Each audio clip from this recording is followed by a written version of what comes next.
जिस्म को एक चिराग की मानद और रूह को इसकी रोशनी समझो। रोशनी तब ही हो सकेगी जब इसमें तेल और बत्ती हो। जिस तरह हैवान इंसान के हाथों में कैदी होते हैं, इसी तरह इंसान का मर्तबा औलिया के हाथों में है। हैवान की तरह फर्माबरदार बन जा, इसी में तेरी भलाई है। जब तक तुम सब कुछ खो नहीं दोगे, अपना आप मिलना मुश्किल है। सब कुछ खो कर ही अपना आप मिल सकता है। सखावत और खैरात को इख्तियार कर लें। बदन की सखावत ये है कि जिस्मानी लज़्ज़तों को तर्क कर दें और अल्लाह की इबादत में मसरूफ़ हो जा। आज का काम आज कर लें।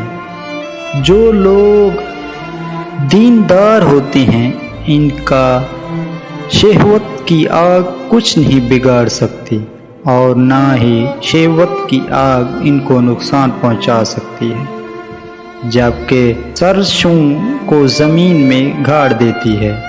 जो बंदा इस दुनिया में ज़हरी हुस्न को बढ़ाने की कोशिश करेगा, हज़ारों आफातें इसको घेर लेंगी। लिहाजा दुनिया की ख्वाहिशात को तर्क कर दें और अल्लाह ताला से दोस्ती जोड़ दें।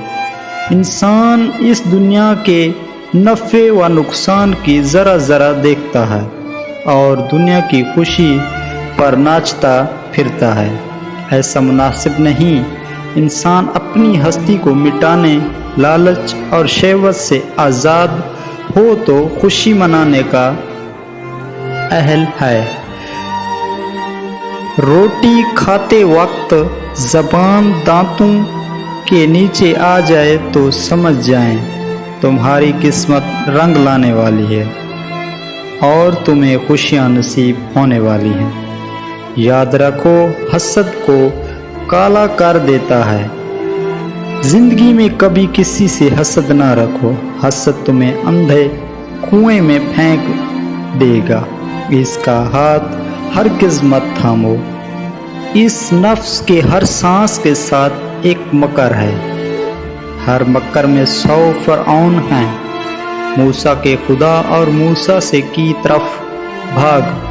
फ़िरऔनों से ईमान का बेड़ा गर्क ना कर।